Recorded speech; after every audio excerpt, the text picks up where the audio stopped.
Bismillahirrahmanirrahim. Saya akan membicarakan tentang pengenalan mukhayyar dan mujbar. Pengenalan mukhayyar. Mukhayyar ni terbahagi kepada dua. Mukhayyar dan musayyar adalah istilah yang terkait dengan manusia menghadapi sesuatu perkara atau takdir. Mukhayyar artinya adalah bahawa manusia mempunyai kesadaran, akal, kebebasan dan ikhtiar dalam menerima atau menolak. Sementara musayyar itu pula adalah manusia tidak mempunyai kebebasan atau ikhtiar dalam hal menolak atau menerima takdir. Mukhayyar bermakna ikhtiar dan artinya usaha sendiri, dan musayyar pula artinya dikendalikan. Okey, itu pengenalan mukhayyar. Dan pengenalan mujbar. Mujbar adalah berasal al-jabariyah, berasal dari perkataan al-jabr. Dari segi bahasanya adalah terpaksa atau tidak kehendak. Apakah contoh-contoh kepercayaan mukhayyar? Ada dua. Yang pertama, keadilan Allah. Allah ini bersifat adil, di mana manusia bebas atas segala perbuatannya. Mereka bertindak mengikut kehendak dan kekuasaan mereka sendiri. Allah tidak memaksa seorang dalam perbuatannya kecuali apa yang dipilihnya sendiri.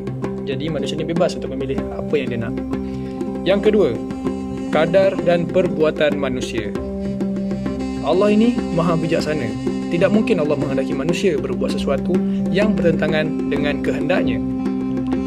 Manusia sendiri yang mewujudkan perbuatan-perbuatan baik dan jahat. Jadi manusia ini boleh pilih sama ada mau jadi baik ataupun menjadi jahat. Selanjutnya, apakah perkaitan antara amalan manusia dengan mujbar dan mukhayyar? Menurut kajian yang lepas telah membuktikan dekat kita bahawa teori mujbar dan mukhayyar ini telah diterima sama ada dalam jangka masa panjang atau pendek, mazhab masa panjang atau pendek. Aliran itu disebarkan, namun persoalannya, mengapakah kita di Malaysia lebih memilih pendekatan ahli sunnah wal jamaah? Hal demikian, aliran kita ini lebih memilih untuk menekankan konsep kasbun. Apa itu kasbun? Apakah maksud konsep kasbun ini?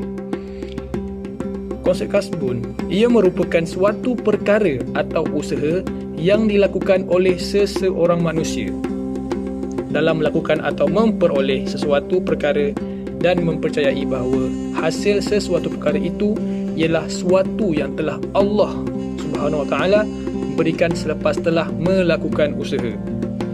Secara ringkasnya, ia bukannya satu konsep yang hanya bertawakal dengan takdir dan memilih sama ada ia dilakukan dengan akal tanpa mempercayai akan wujudnya Tuhan. Dan telah disebutkan dalam surah An-Nahl ayat 111 yang bermaksud Allah Subhanahu Wa Taala akan mengampunkan dosa-dosa mereka pada hari kiamat. Hari tiap-tiap diri datang membela dirinya semata-mata, dan tiap-tiap diri disempurnakan balasan apa yang dia telah kerjakan, sama ada baik ataupun jahat. Sedang mereka tidak akan dianiayai sedikit pun. Jadi kasbun ni nak dikatakan suatu usaha. Okey. Billahi taufiq wa hidayah. Wassalamualaikum warahmatullahi wabarakatuh. Ini saya akan memberitahu tentang fakta mujbar dan mukhayyar. Mujbar ataupun al-jabariyah muncul pada akhir zaman pemerintahan Bani Umayyah sebagai hasil daripada persoalan agama yang berkait rapat dengan sistem politik Islam, iaitu persoalan kepimpinan. Pada zaman Bani Umayyah, umat Islam ni menentang golongan al-jabariyah ni, kerana golongan al-jabariyah ni mereka membawa banyak sudut negatif, terutamanya dalam aspek kehidupan dan juga aspek keagamaan. Tetapi masalah umat Islam untuk menentang golongan al-jabariyah ni ialah pemerintah utama Bani Umayyah. Pemerintah utama Bani Umayyah ni kuat mendukung pemikiran al-jabariyah ni yang dikatakan mengambil sumber daripada ahli as-salaf. Ahli as-salaf ni bermaksud ulama yang dipercayai. Untuk mengukuhkan lagi pemikiran al-jabariyah dan memenuhi kehendak pemerintah Bani Umayyah, banyak hadis maudhu', iaitu hadis palsu yang diada-adakan, sengaja direka-rekakan. Pada peringkat awal zaman Bani Abbasiyah, aliran ini dapat bertahan beberapa waktu sahaja Akan tetapi, pemikiran Al-Jabariyah tidak bertahan lama kerana pemikiran mereka tidak selari dengan sumber wahyu Islam, Al-Quran dan Hadis serta akal yang rasmi. Okey, seterusnya adalah fakta tentang mukhayyar pula. Mukhayyar ataupun Al-Qadariyah merupakan salah sebuah aliran pemikiran yang terawal dalam sejarah pemikiran Islam. Al-Qadariyah juga merupakan aliran falsafah dalam Islam yang pertama dan yang menjadi laqab kepada aliran yang kemudiannya dikenali sebagai Al-Mu'tazilah. Kebanyakan pengkaji bersependapat bahawa kedua-dua aliran Al-Qadariyah dan Al-Jabariyah yang saling bersaing ini muncul pada akhir zaman Bani Umayyah. Ia berpunca daripada perselisihan mereka mengenai persoalan agama yang berhubung kait dengan pemikiran politik Islam, iaitu isu kepimpinan ataupun imamah atau khilafah. Apakah contoh-contoh kepercayaan mujbar? Antaranya ialah keburukan iktikad Jabariyah. Apakah buruknya yang berpegang kepada iktikad Jabariyah ni? Okey, sebenarnya dia telah menuduh Allah dengan tidak secara langsung dan tanpa dia sedari sebenarnya dia telah menuduh Allah seolah-olah Allah itu jahat dan zalim kepada mereka. Yang kedua ialah buruk sangka dengan Allah. Semua ini menunjukkan buruk sangka dengan Allah, sedangkan dalam Al-Quran telah mengingatkan kepada kita agar jangan buruk sangka. Sebagaimana firman Allah dalam surah Al-Hujurat ayat 12 yang bermaksud sesungguhnya sebahagian daripada bersangka-sangka itu adalah berdosa.